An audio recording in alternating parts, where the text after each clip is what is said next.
Hello. Oh, I didn't tell you I was taking that card away, did I? Glad none of you were doing anything embarrassing. Hi, everybody. Thanks for joining our virtual talk back for Much Ado About Nothing. I'm Carolyn, the director, and your guide this evening. I've got with me some wonderful cast members who some have done our shows before, some have not, but none have done our talkbacks before, which is why I asked them all to be a part of this one. So it's nice to have some old new faces and new faces all across the board. So like I said, I'm Carolyn. I'm the director. I will pass it off to the person over here. Get into the little Brady Bunch action going on. Introduce yourself and who you played. Mike? Oh, sorry. I didn't know I was the person over there. I didn't know if we were all on the same screen. Oh yes, this is all the same. Zoom is different, but we're all in the same place. All right, I'm in Zoom. Yeah. Hello, my name is Mike Essercon. I played Dogberry, the constable of the city of Messina. That was great. Thank you. Next. Hello, everyone. I am Sanibel. I played Fair Hero in Much Ado About Nothing. That's me. Wait, are we going down? Yeah, we'll go down. Down. The next one, yeah. Hi, everyone. My name is Grace, and I played Margaret. Yes. That way. We love Margaret. Wait, it looks like she's pointing the other way. Is it me? It's you. I know, it's mirrored. It's weird. Well, hello, everyone. My name is Julia Garcia, and I play Lady Beatrice. Ooh. All right. Should we see if Alex's audio works for his introduction?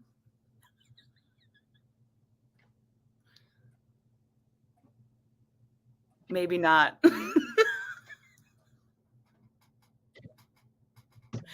Well, this is Alex. He played Claudio. He's present, but is having trouble speaking. So he Silence. Silence is the perfect herald of joy. Yeah, there we go. Silence is the perfect herald of perfect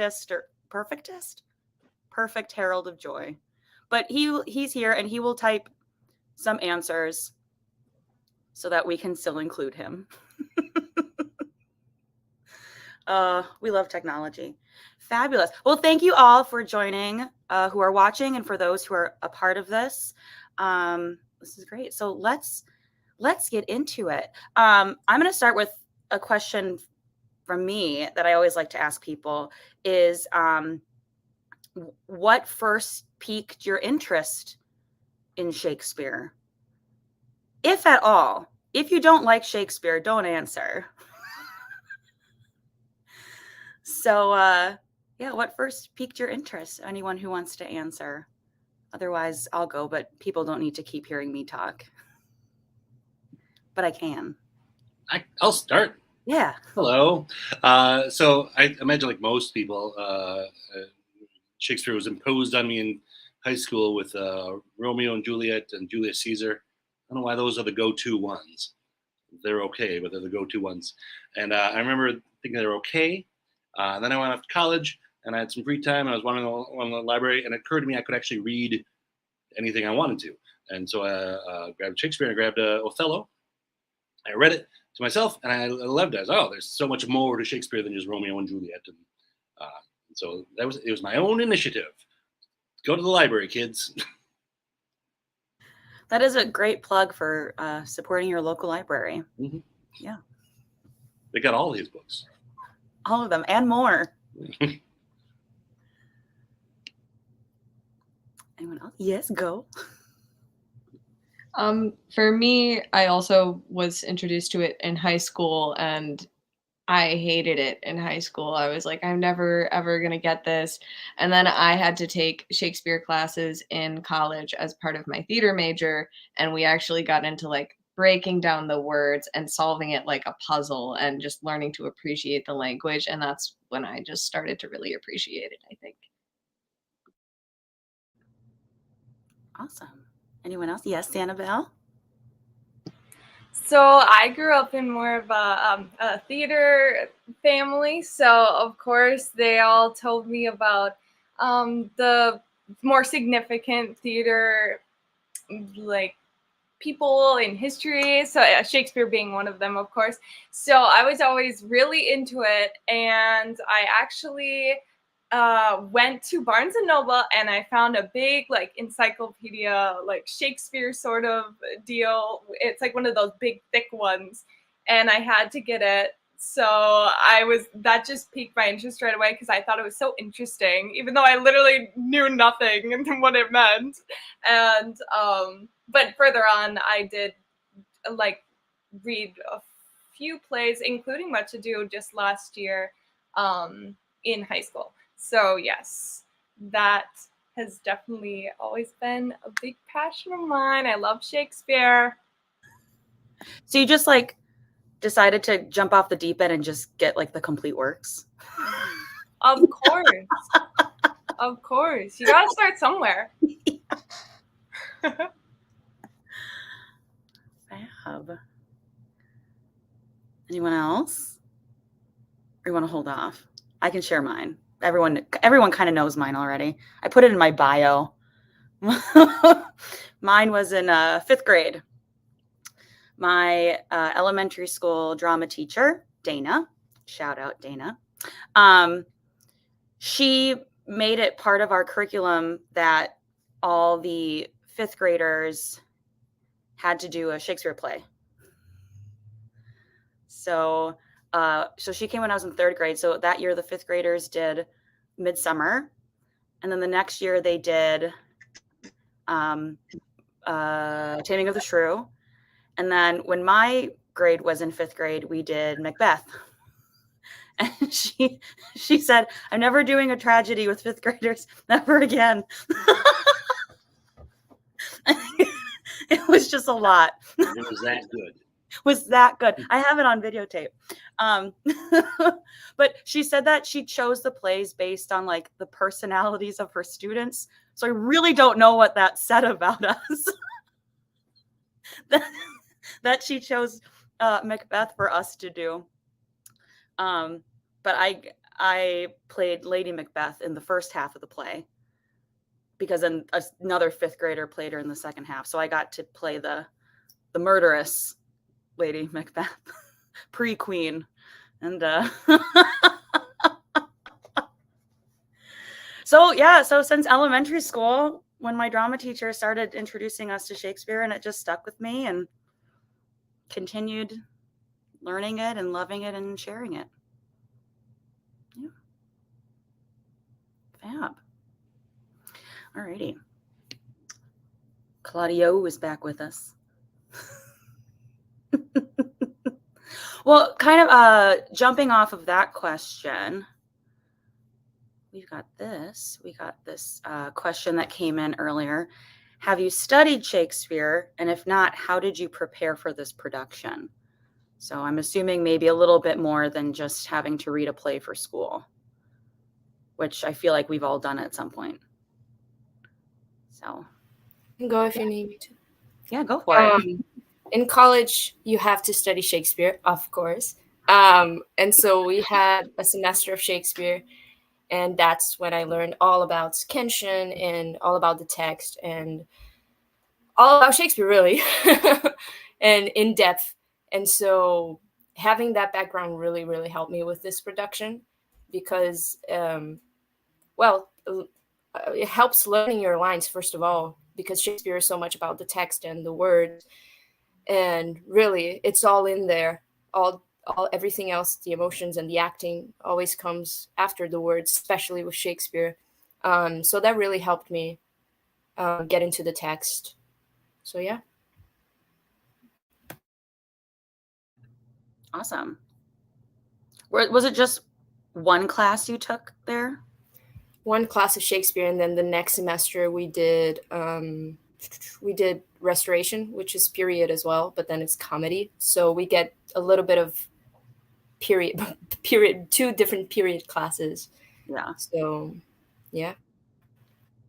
very cool. Anyone else?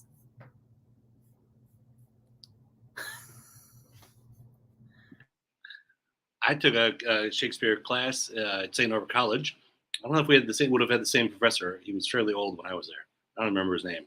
Dr. Zakowski, something. Oh no, I took a Shakespeare class at St. Norbert, but I had it with Dr. Risden. Oh, okay. Oh yeah, which he, I think, then took over. yeah, he had just became a professor when I was going to school there. Anyway, I took it, and part of the class he had to memorize a monologue. I memorized something from The Tempest, speech by Prospero. I've had the scanning and the emphasis thing, all that, and the iambic pentameter explained to me multiple times. I cannot retain it. I don't understand it. I don't get it. I'm never gonna get it. I don't know if that turns people off from Shakespeare. Just know you don't have to have that in your head to still appreciate Shakespeare. I don't get it. The biggest thing I did learn from the class though was that Shakespeare is meant to be read out loud. I was having a heck of a time like reading it, like just trying to like read it. It's like, well, obviously it's a play. It's meant to be read out loud. It's far more exciting and more. It gets into your mind way easier hearing it or reading it out loud than just sitting and reading it. So that was the biggest thing that I had learned from that is to read it out loud, and then figure out the emphasis stuff on your own. Yeah. Yeah, Yeah, Julia. I just want to follow up that I think one of the most like attractive things about Shakespeare to me is rhythm, really, because I've been dancing since I was a kid, and for me, rhythm, I'm kind of obsessed with rhythm, and so the reason Kenshin helps me in that way, it's just because I see it's like music, and so I totally get the reading out loud thing. I cannot read Shakespeare if I'm not reading out loud. It feels feels more work, like I'm doing more work, out loud. I'm like, oh, so this is what this really means. It helps me understand it better when I say it out loud too. So totally get that. Yeah, for sure. And also a lot of the jokes you don't really get unless you say it out loud, because you can actually hear how things are meant to be phrased and how the rhymes used to be. Or a thing I did learn as well is sometimes I won't get a joke until I've heard it out loud multiple times. Yeah. Oh, that's what that is. Grace, Annabelle, anything? You don't have to answer every question, but since you're here. I can talk. Yeah. I took 1 semester of Shakespeare at college, and then last summer when I was in Romeo and Juliet was my first time like being in a full Shakespeare production. Otherwise, I had only done like monologues and classwork and stuff. But along with my own classwork, Carolyn gave us this whole like video series basically breaking down her top tips for Shakespeare. Not to plug you here, Carolyn, but and those I found that to be really helpful for just like a quick little kind of crash course on Shakespeare and the just getting right to what you need to know essentially and building from there. Yeah. No, plug away. That's great. Because in addition to my grad school work, which was more literary based, which has since helped me in what I do now, I took like a weekend intensive course with Chicago Shakespeare that was online, which then in turn helped me, and I can take all of those tools and bring it to what we're doing here. So it's always good to, even when you are a master, no, but even when you're actively working towards something and you consider yourself very good at your craft, that you keep learning and trying new things, and that's very important. Because I learned a lot from that class with Chicago Shakespeare, and I'd love to do another one. It was awesome.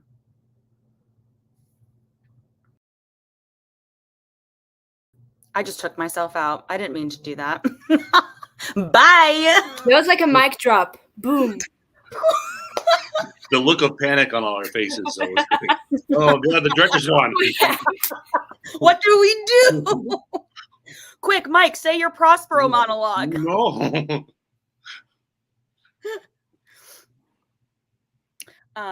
Okay, so Sanibel, anything? No, good. I do have to agree with Grace. Those videos were very helpful, Carolyn.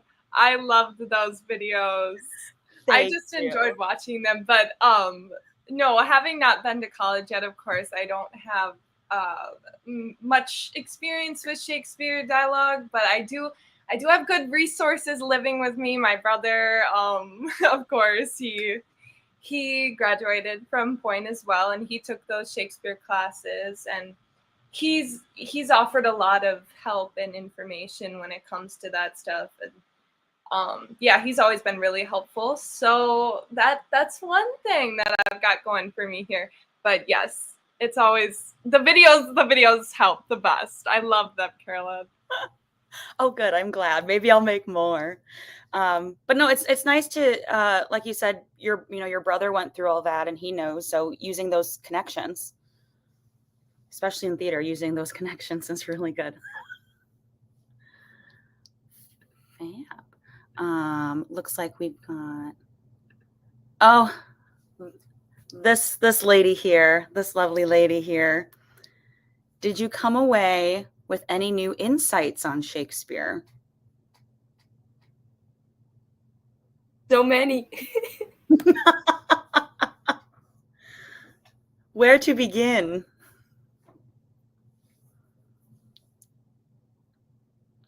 No one. No new insights. I found one. Yeah. I guess this is probably obvious, but in any not just Shakespeare, you have to trust the words. But in Shakespeare, it's more about simplifying what you're doing and really trusting the words because they are there for you, and you don't need to go extra mile. They are there. They do the job for you, basically. So your job is to, I mean, obviously say the words. But I think, I think simplifying and really trusting that the writer already did it for you, it's a really good acting tool in any place and any writer, any piece of work. But that was a good insight for me. I probably have so many more. I'll share later. And with Shakespeare specifically, I mean, the words are so important for many reasons, but also because, I mean, the reason why the words are so descriptive is because they didn't have sets or lights. So they had to set the scene with what they were saying. And then the reason why they talk so much is because Elizabethans were taught to speak an idea to the fullest extent until there are no words left. So that's why you get these long-winded speeches. Like with Hamlet, you're like, okay, we get it. Like, we get it. But they were taught to explore the idea to the fullest extent. I don't know why I can't say that. Fullest extent until there are no words left. The average, it's estimated the average length of thought for Elizabethans was 52 words. And now it's 10. So that's why now we're always like, get to the point quickly, summarize things as best you can succinctly. So yeah, the words. Yeah, Julia? Sorry, just to piggyback off of that. I think it's pretty amazing how at the end of every verse or line, there is a new thought. And in Shakespeare, it's so much about the characters discovering. Many characters in Shakespeare have the discovery in the moment, but you see them thinking and you hear them thinking in a way that in other plays you don't, even though they are having discoveries because it's organic. It's supposed to be live. Your character's supposed to be a person live, but then in Shakespeare, you can clearly see that the person is thinking that thought in the moment. So the text really helps with that. Like Rosalind, for instance, like so much she's finding out about herself. And with Beatrice, I would find that like every every end of verse, every time there was a "the," it was like her heart was spilling out, beyond the verse line and beyond the same thing with Rosalind and characters like Hamlet. You are there in the moment with them, and you're like, what is he gonna say next? Because he's having these new ideas. So that's all from the brilliant text.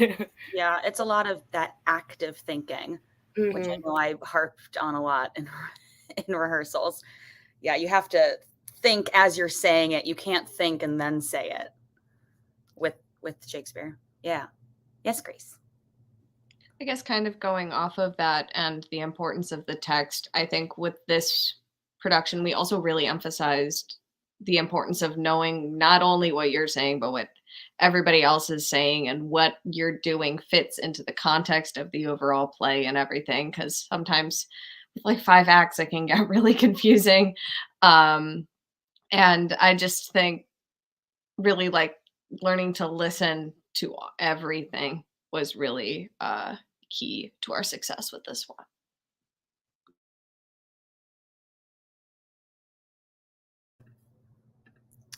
This is what Alex said. No, he's back here with us. Alex, do you want to try talking? Yeah. Is that going to work? Yes. Fantastic. Oh my gosh.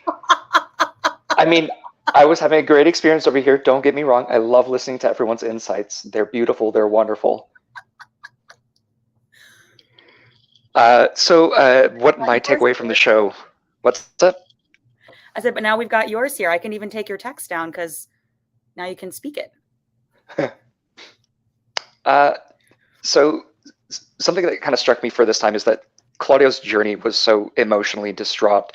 He had high highs, he had low lows, and he ran the gambit of just taking the world as it was, seeing it just without a whole lot of filter.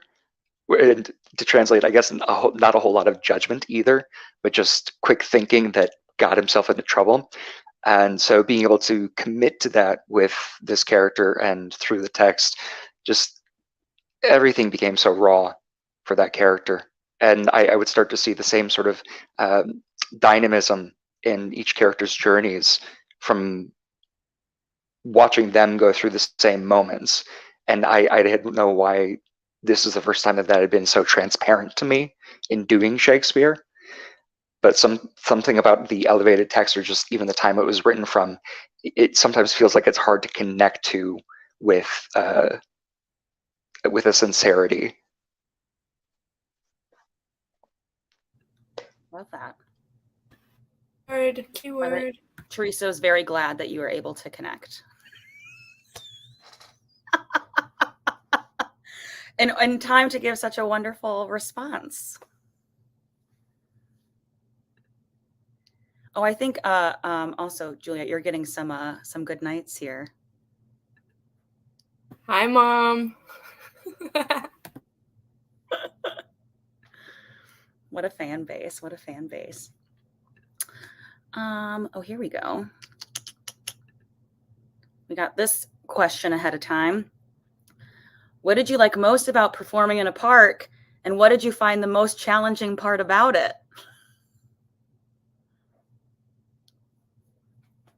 I will say, it is, aside from technology, aside from our microphones, it was very much what Shakespeare would have done. Although the traffic would have been different and probably smellier. But yeah, Sanibel, Grace, whoever wants to pop in.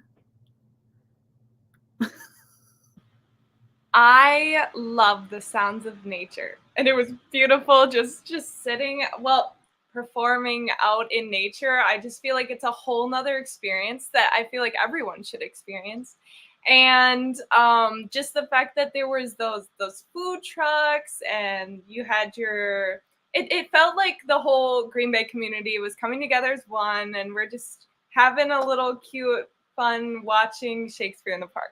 It was that sort of feel to it. And I'd say the most challenging was all the sweat rolling down my back. But other than that, it was super fun. And it was an experience like no other, and I don't regret it a little bit. I love it. I loved it. I loved the sweat rolling down my back. That was sweating all. Grace, you're gonna follow up the sweat comment. Kind of agreeing with Sanibel. What I loved was just looking out and just seeing like so many people there just sitting in Green Bay to watch Shakespeare. And it's growing up here, it's really, really great to see how much theater as a whole has grown in the last 10 years in Green Bay. And I just, like Belle, I loved the sounds of all the people and all the distractions. I thought it was hilarious that apparently the cops fully came and took somebody away in the middle of the show and we didn't notice because we were so busy walking down the aisle with our little flowers. And I love that. And I think it's part of the like quirky magic of theater. Probably the most challenging part was just because we didn't rehearse in the space. There were a couple things where it was like, oh, that spacing might have been a little off. But I don't know, it was really so much fun. Yeah, going off of that, the most challenging thing is on my end as well was not being able to have an actual rehearsal there. As like a tech rehearsal. Because we're in a park and it's not a legit like space where we can leave things. So it's not like we can go there one day, set up all of our sound, set up all of our costumes, set up all of our curtains, and then just leave it there because it's a park. So we'd have to tear it all down, and that's so much work. So that's challenging for sure, but not impossible. Clearly, we did it, but that is the a tricky part about it. Yeah. Hello. Hello. It's always great to perform outside. It is a little daunting when you like kind of look out and just see a sea of people that just kind of stretches out forever. But it was interesting. I don't remember the other one that we've done. It feels like we referred to the city, like the people of Messina, a lot, and kind of looked out to the crowd. And during rehearsals, it was like we kind of look out to walls, and it was not the same. And it wasn't until the first show I kind of looked out and this feels totally right now. I'm looking out at the people of the town, and it gave me a place to look and a reason to look out, and like I felt like really proud of my city, of Messina and of Green Bay as well, but also like our fake city. I was like, oh, here's my city. That's right. These are my people. It felt really good to. It's also different. Like in a normal theater setting, the audience is usually not lit. You can't normally see them. You're like blinded by lights. It's like totally reverse. You just see them all, and I don't make eye contact with people. That freaks me out. But you can just kind of see them all kind of looking at you in general. I also have no idea how they would have done Shakespeare in parks or before without sound equipment and stuff like that. Man, I can be loud, but whew, to be like subtle and loud is hard. I have no idea how. Just like shout your lines. Yeah, I feel like even their stage whispers would not have been stage whispers. It would have been full on yelling. Yeah, which begs the question, like, how much acting are they doing versus just yelling?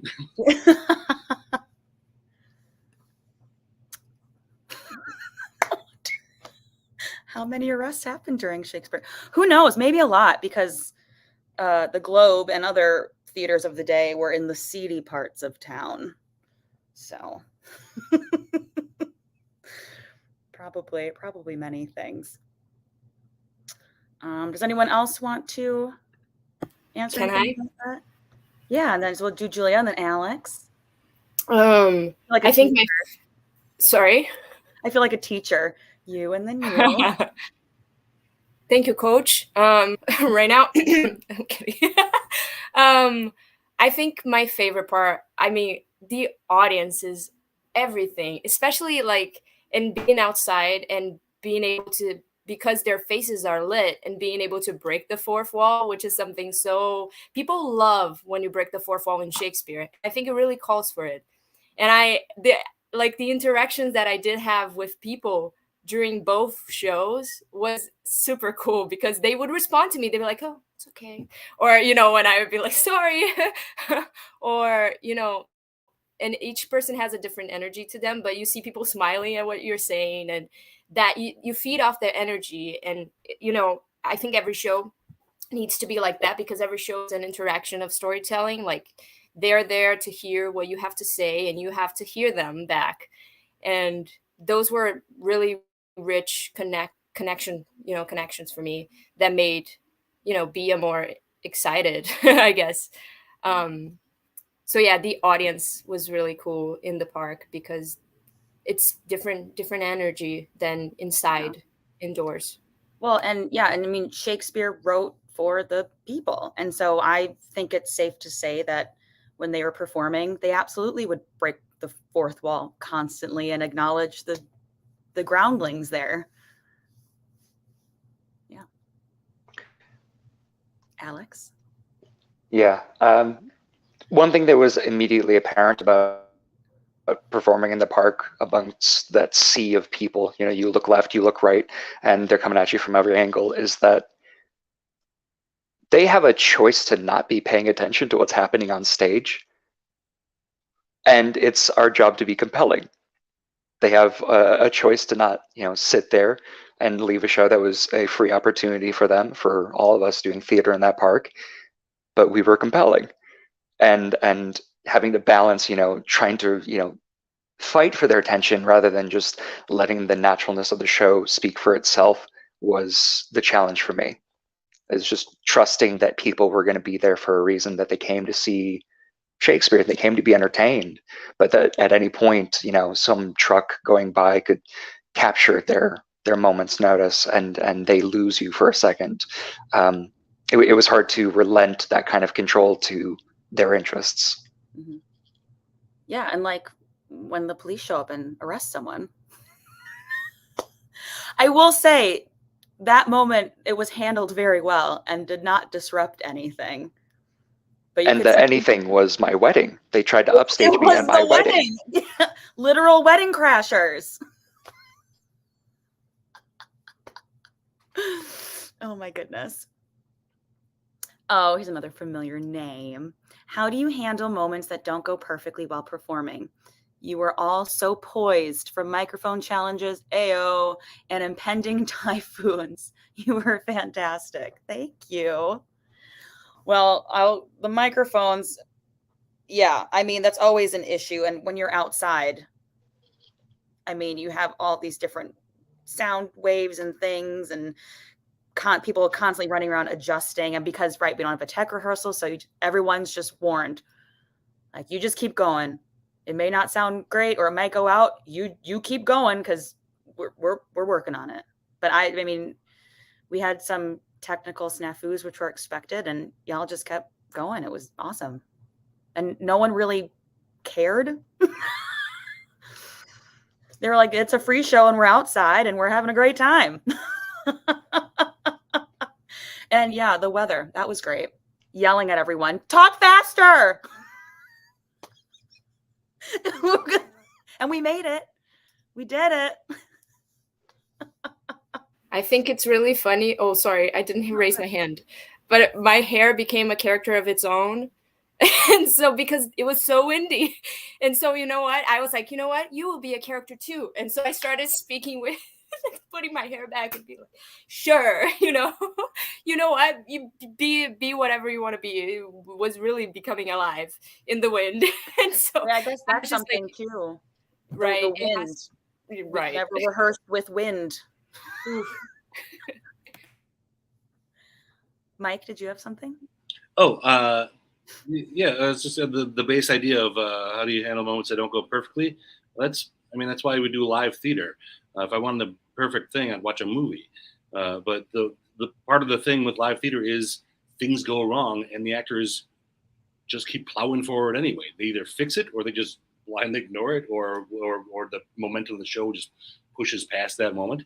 And it's kind of thrilling, but it also is kind of makes it feel like you're experiencing humans doing human things. So I don't go out to purposely mess up a thing, a performance. We all try our best to get it right. but it's something's gonna not happen how you expect it to happen, even if it's as minor as like someone says wear a line a slightly different way or whatever, and then we're outside, so that throws all sorts of things into the mix. But then you just, I don't know, you just keep going forward. You just keep plowing forward. My favorite part when it started raining was someone came backstage and said, "Everyone, hurry up! We gotta go faster." And everyone who was backstage was done already. We weren't doing anything, and so we all went, "We'll go faster. Don't worry, we got it." And then we sat faster. It was great. Really appreciate the effort that you guys. Yeah, we were sitting much faster. Yeah. Anyone else for this one? Good. Yes, Belle. Yes. So of course my mic was the one being the funky one, the first performance. Yeah. So of course I had the mic guy come back every 5 minutes in between all my scenes and give me your mic. And I've dealt with mic issues before, so it's not something that's uncommon to me. So I did my best to, use that stage voice that I was so greatly gifted with. But yeah, it's stuff like that, like Mike was saying, that just encompasses live theater, and I love that about it. And not everything's gonna go perfect, and that's what's so special about it. Yeah. So yeah, I thought I'd add that. Yeah, and you powered through, because you didn't let your voice falter at all. You just kept going and going and going. That happened Midsummer, our first year as well. Brandon, who played Nick Bottom, he was that mic that kept going in and out and in and out. But he had a booming voice and just kept going.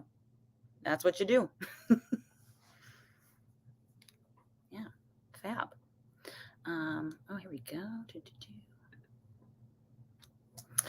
When developing your characters, what was the most helpful? How were you able to make these characters your own while staying true to the play? Ooh. Yes, Alex. When I develop a character, and I think that this is true for a couple of actors, is that they take a look at the world that they live in. What are the hard details that you get to work with? Their social class, their political class, the things that they're doing, like what's their job, the relationships that they have with other characters. Those are always very important to me, to know who I'm in the room with and what I want from them. Because if I didn't want anything from them, I could just leave the room and nothing interesting would happen. But there's all these relationships that are interwoven for us to tap into and take advantage of, and that usually sets me on the course for following my character, what they want. Do I get it or do I not? And am I using different angles to try and get to those points of the relationship where I have succeeded or I haven't, and then dealing with that new information. So I give myself the outline and then just try and bring the human element to it, which is always the hardest part, because you can look at the structure of the play, you can look at the text, and it's very matter of fact, but I think complicating it in my own funky way is just the best way I can bring myself to any work. Is what would I do? And if that doesn't work, I'll be told that it doesn't work, and I will come back with something new to try and play around with. But it's very much a sandbox. You just have to get in, you get a couple tools you get to play with, but you're going to make something that looks like a sandcastle. Oh, that was a sweet analogy. Grace? For me, I guess there's a lot of ambiguity to Margaret and her character. I feel like if you really wanted to, you could make the choice to paint her to be a villain and a lot more complicit in what happens than she actually is, at least in my point of view. I really just tried not to judge her and to find the love and the fun in everything she was doing, I guess. Because then I was able to have a blast with it, and I'm just having fun with the girls. And oh, hi, you're cute. You're at a party with me. Yeah, well, let's go home together. It's totally not going to ruin everything. And so I think I don't know. I liked just finding the fun and the innocence and the lightness to her, I guess. With Margaret, I share this with a lot of people at auditions. There were many people who were like, "Oh, I'm open to any role, but not Margaret. I don't want Margaret." I was like, why do people not like Margaret? And I think I know why. I think it's because we're all very familiar with the Kenneth Branagh film, which is great. We all love it. It's wonderful, but they really like cut her part down. So she like shows up and laughs and then is just like part of this plot and then is useless. That's why I think people are like, "Oh, Margaret's not that great," because that's the version that we're most familiar with. So it was nice to show that Margaret is actually really great and smart. She's super smart. Yeah, I had a lot of fun breaking down her couple of monologues, and it was cool to see that in a world where there's only well, you made Antonia, but in the original script, there's only the 4 written females, and 2 of them are Ursula and Margaret, which are the handmaidens. And it was cool to see that in a world where Beatrice is supposed to be the outlier and everything, there are still women like Margaret who have this strength and manly wit or whatever to them. It was really fun to bounce back and forth with Beatrice and Benedict too. So, Tybalt. Hi, Tybalt. Just trying to be part of this. Mike, yeah? Hello. So I have a major background. Most of my background is improv, and when I teach making characters or doing characters on stage, it's always I always find it really helpful to start from a physical nature, like find out how this character stands, and how the stand kind of informs everything. You know, how, like your attitude towards the other people in the room, or your just attitude about yourself. Just how you stand and hold yourself is a really big way to start it. And for this specific character, it helped to be chewing gum one time while running through lines. And I was like, I sound like kind of like a Chicago cop. Well, that's what he'd be. He'd be like a Chicago kind of cop. And so I did without the gum. But it really, for this, I don't often, usually I just use my own projecty voice and find the right stance for my character. This one had a voice just kind of fell into my lap, and that helped a lot.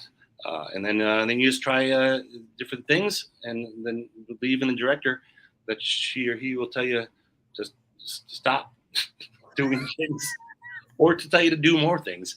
So that's my advice. Figure out how you should stand and do a lot of things until the director says, "Don't do that anymore."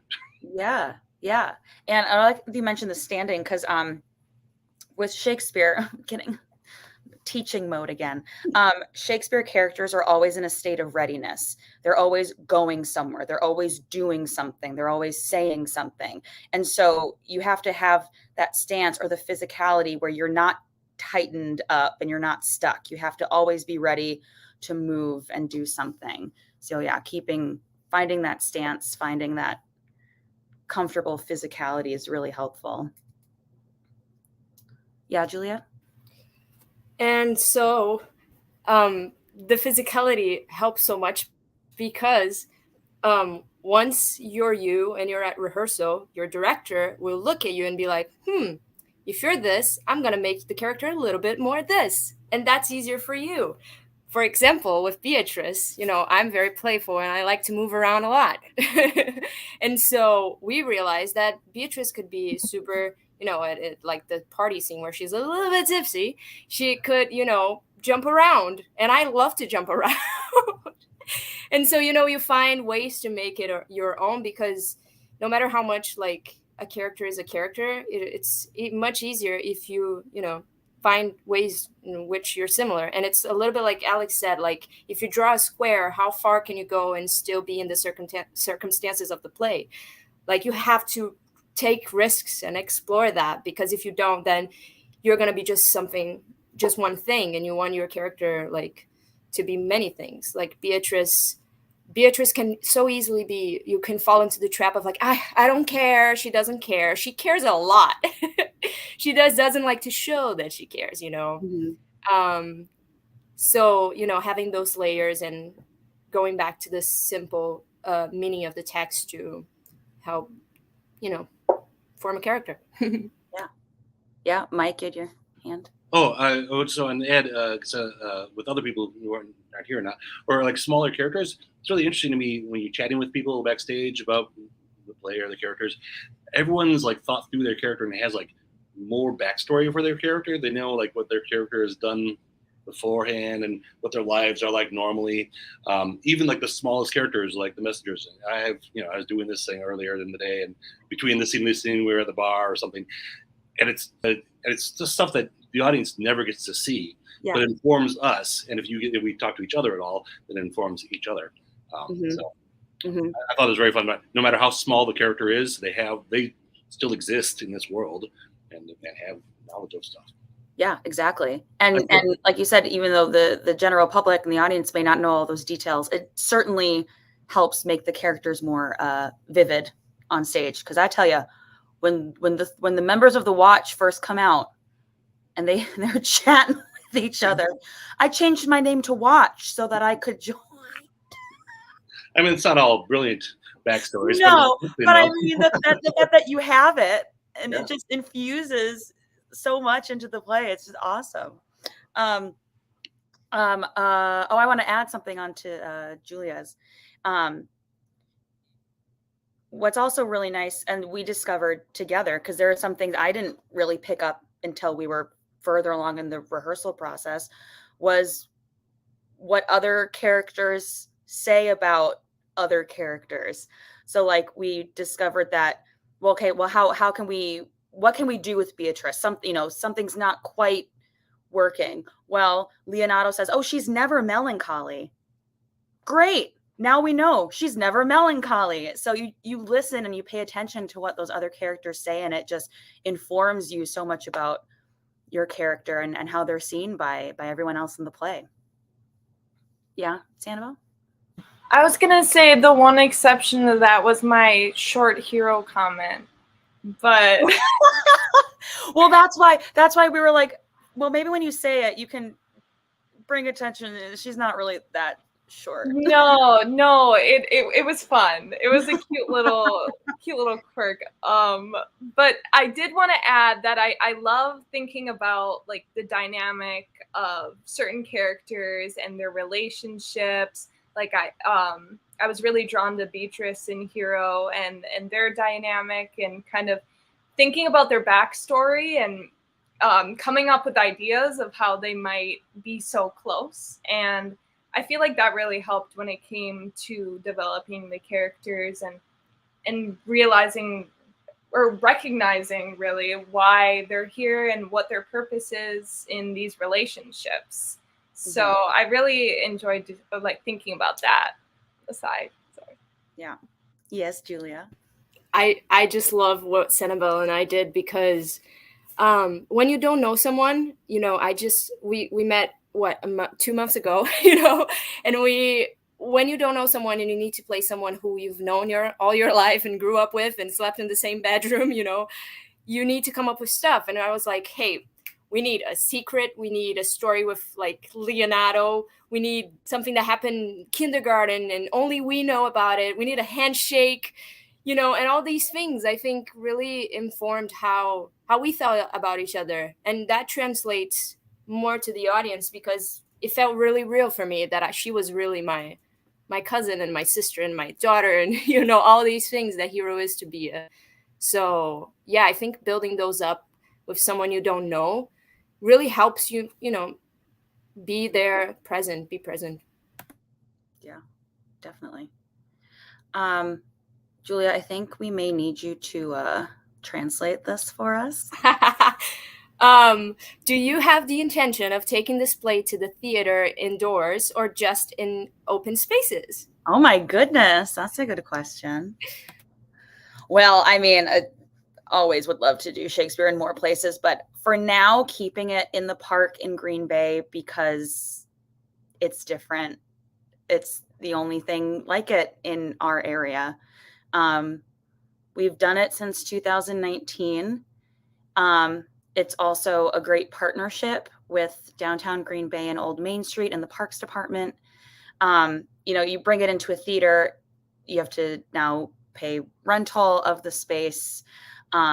You do have to do the lights and the sets, which are great and fun, but now that's an extra expense and added time and all of this. And it would be amazing. I have so many ideas. But for now, this just feels really special for Shakespeare.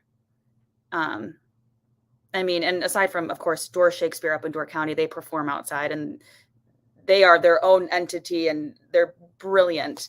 So they're their own thing. But here in our little Green Bay area, it doesn't really happen.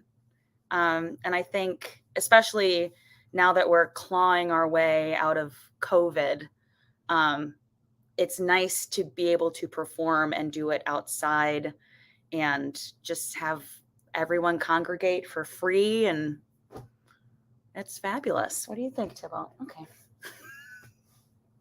So I would love to bring Shakespeare productions indoors and really make it a spectacle. But for now, keeping it open air, back to the roots of the bard as much as possible.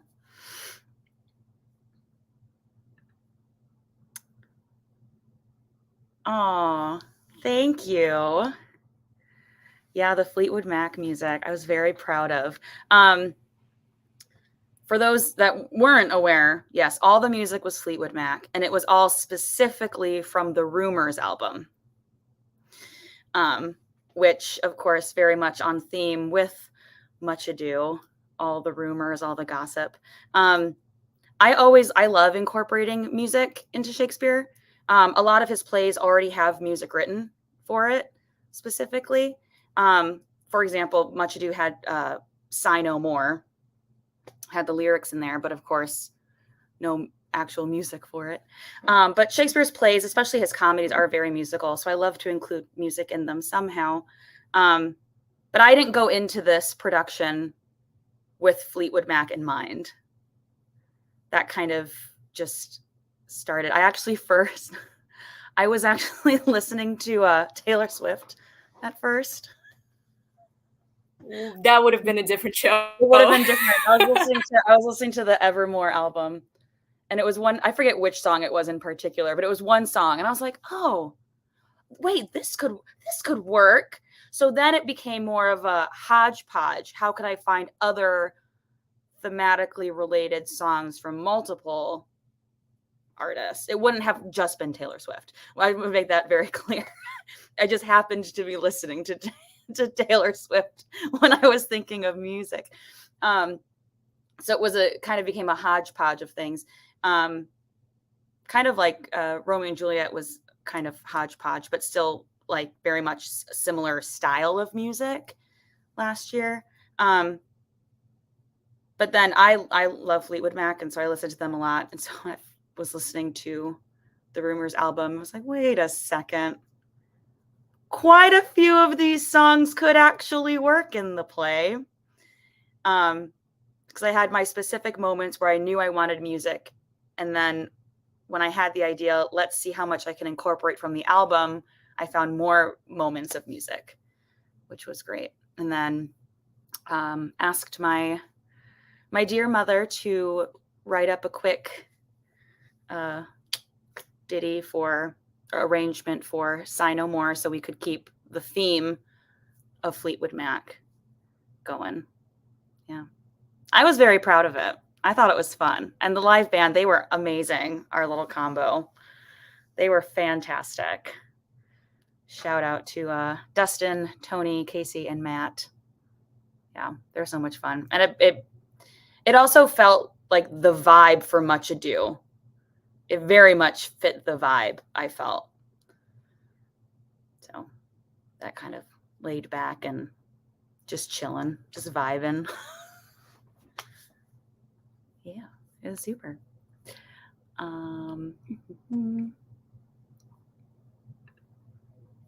Here's a question we got from earlier.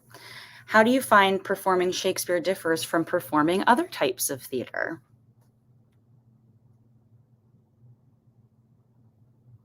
I mean, I know my answer, but I don't need to answer this.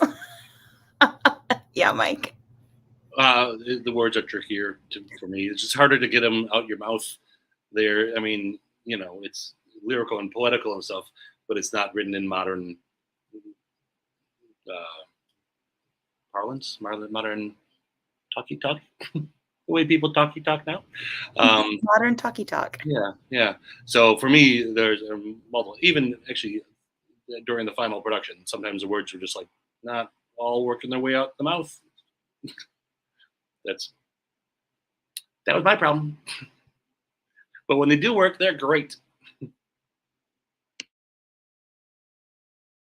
Yeah, Val?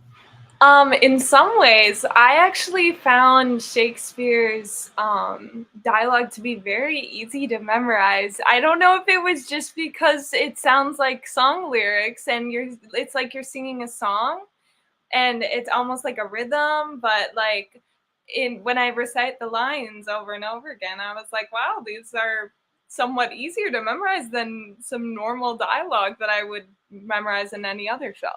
So that's because Hero doesn't repeat herself so much. Yes, I had it easy. I do have to admit, I had it easy. I'm boring. No, Hero's a fine gal, but yes, no.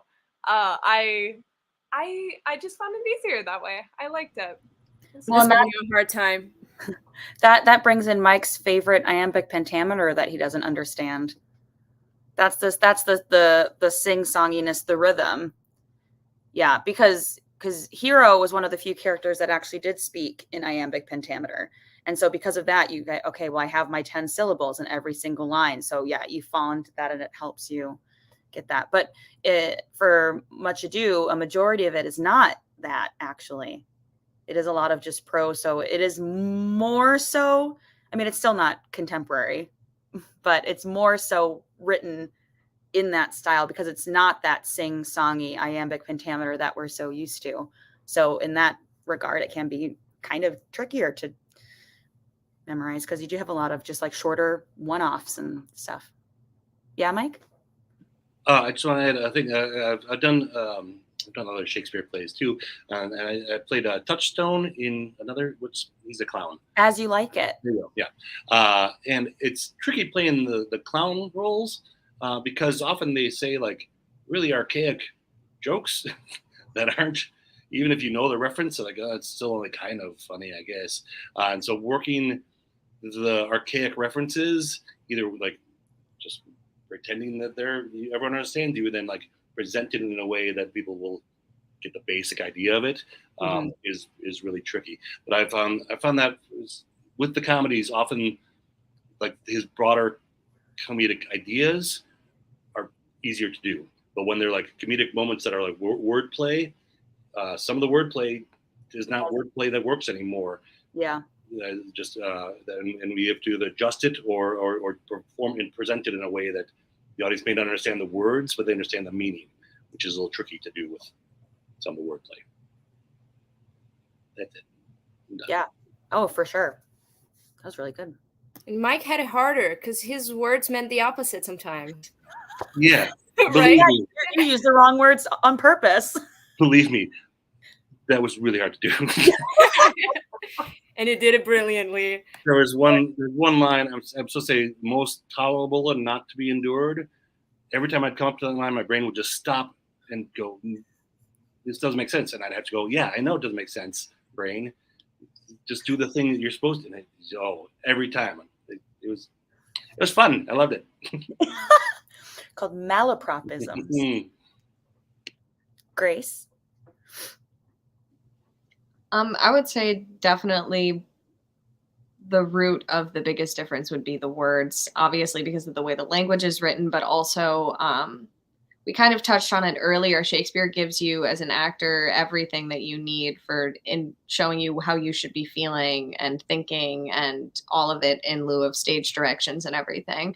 And I think that the words in Shakespeare will then inform your emotions and everything. Whereas in like modern and contemporary plays, there's a lot of like ums and filler words written into the dialogue. And so in a way, your emotions are kind of flowing into it's kind of the opposite, I guess, is what I'm trying to explain here. And I think just Shakespeare takes, not that normal modern theater doesn't take energy, but Shakespeare, you need to have so much energy into every single muscle of your body and your mouth. You need to be able to articulate every single word, and it just takes so much. It's basically like doing musical theater without actually singing. And so, yeah, I guess that's the biggest difference for me. Yeah, I love that. It is like doing musical theater without the singing or the dancing. It's physically demanding, which I think people don't quite realize, because you can easily get exhausted, especially when you have long-winded speeches. Yeah, and I think especially for trying to be big enough for a park is a whole other thing, where you're trying to make sure all of your gestures are reading without looking comical, and it's like that you're walking that line. And I think that it's a great challenge, but yeah. Still being real, but being big. Which I think everyone nailed when we got to performances. I was very proud. All right, another comment here. What was it like to participate in an innovative project capable of producing greater interaction between the public and art? All right, Mom. All right.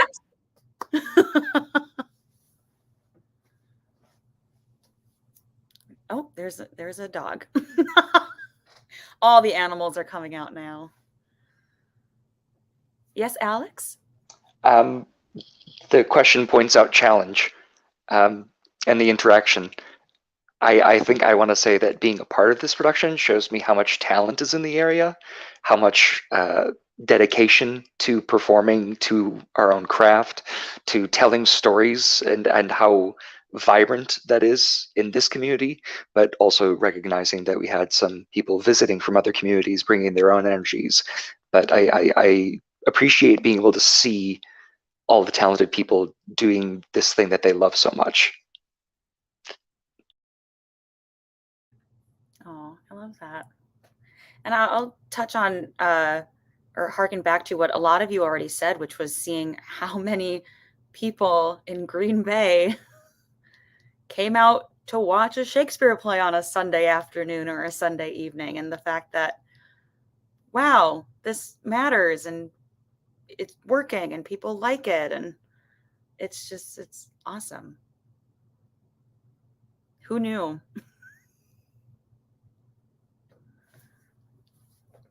Anyone else? Yeah, Grace? Just also add on to what you were just saying, like the people who also stayed through the rain all the way to the end when we were bowing, those people, they 100% wanted to be there watching the show with us. It was so cool. I guess, yeah, what Alex was saying, like, it was just so inspiring to be able to work with so many people, some of which I have worked with before. Sanibel and I worked together for the first time. Gosh, how you were like literally in elementary school and I was in middle school, and now she's going into college. I have graduated from college, and it's like, it's just so wild to see how people are the same but different. And in every production, it's this little gift of getting to work and learn from each other. And I think it's so much fun. And seeing Green Bay, like you were saying, Carolyn, just like care about this is just so inspiring for little me who was struggling to find community theater things in town. There's just so much opportunity now, and it's great. Yeah, it makes my heart full. It makes me excited to do this again, which I think they want us back next summer, so that's good. That this is a continuous thing. Yeah, Sanibel, Jeffrey. Yeah, I had mentioned this to you before, Carolyn, but the fact that there's something like this where there's Shakespeare in Green Bay, it's so rare and it's so awesome, and I love that it's continually like going on and having such great outcomes of people in the community, and being involved with last year's production and seeing that same outcome of people come together. It's so cool to me, and I love it, and it just makes me want to do it even more in the future. And yeah, it's just always been something that I think should continue forever because it's so cool. I do too. There are 36 plays. I think there are some we won't do. I think we need another translation, Julia. That's my grandma. Oh my gosh. Hello. I love this. Dear granddaughter, even though I don't understand English, I understand what you guys are saying about the play. That is already a success. Congratulations to everyone. Kisses. That's so sweet. Love from grandma. Oh, we love you. That was so sweet. Thank you. How do we say thank you in Portuguese? Obrigada or obrigado. Obrigado. I have a Julius Caesar in Portuguese. I have the play. Amazing. I did a monologue from Julius Caesar once. So much fun. Portia. In English, though, not Portuguese. Because I have it in Portuguese. No, I did it in English. Woo, sweating. No, I'm kidding. Oh my goodness. I think that's all we have. Does anyone have any fun final comments? Anything you'd like to share with each other or the community? Thank you, thank you, thank you, thank you. Endless thank yous. Endless, so thankful. Oh my gosh. I want to thank Carolyn for digging deep, finding these moments in these shows, bringing them to life, and then saying, hey, I want to get a bunch of my friends together, and we're going to give Green Bay something to see that's unlike what you've seen before. I think core to this experience is her studies and her heart in all these productions, and it wouldn't be the same without you. Oh, There might be something here, but it wouldn't be the same. And we need you to be a part of this. Oh, thank you. I love doing this, and I love working with all of you, new friends, old friends, and it's great to work with people who want to do this, and it makes my heart so full, and I love it. You guys are great. You guys are great. I did have I won't bore you with all this, but I started bringing this to rehearsals because I found this project I did in high school. We had a Shakespeare class, and one of the plays we read was Much Ado, and so we had to choose a character and do a character in a box, and we had to choose 5 items that represent the character, or like 5 items they would have.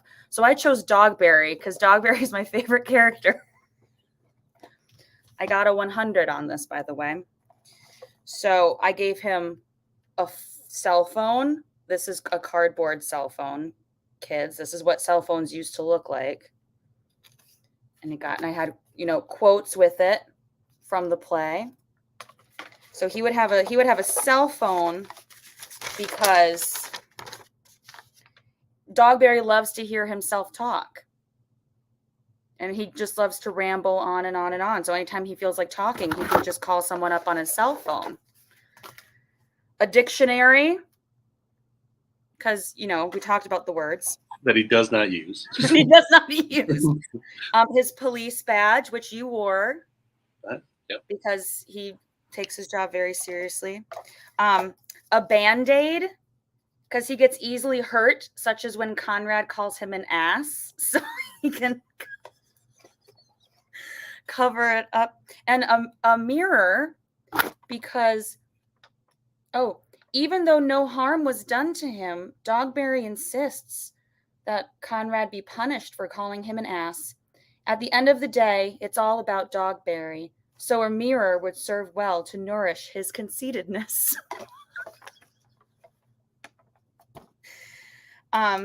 So if anyone's wondering, I got a perfect score on this project. Of course you did. Well done. But I found it while trying to find props, and I wanted to share it with everyone. Our connections to this play run deep. Oh, that's very sweet. Thank you. Yeah, I love that I'm able to bring Shakespeare and you all help it appear. So thank you all so much. Any plugs? Does anyone have anything coming up? Oh, Mike he's got his check out Mike's art. Yeah, I do art. So give me money for art and I'll do more. And then actually, we just decided we're pushing off our next cardboard theater production till the spring, mostly because we don't have a script written yet. But if anyone wants to, I'll contact everyone. But we'll have information about our cardboard theater shows. That's the other production company I have, where we write original plays and build all the sets and props out of cardboard. So it's a budgetary thing. Anyway, that's my pitch. Very cool. Does anyone else have any fun thing coming up? Giving you a platform. Well, Julia, for those of you who don't know, Julia just moved to New York City a few days ago. So she's there. Cool. Well, yeah, check out my website, juliagarciaactor.com. There you go. There I did it. Fabulous. Wonderful. Thank you all so much. Follow Play by Play Theater. Check out playbyplaytheater.org. We, of course, do more than just Shakespeare, but this really is special. So thank you all for supporting. Thank you all for being a part of it. And we're done. Thanks, guys. Thank you so much. Bye.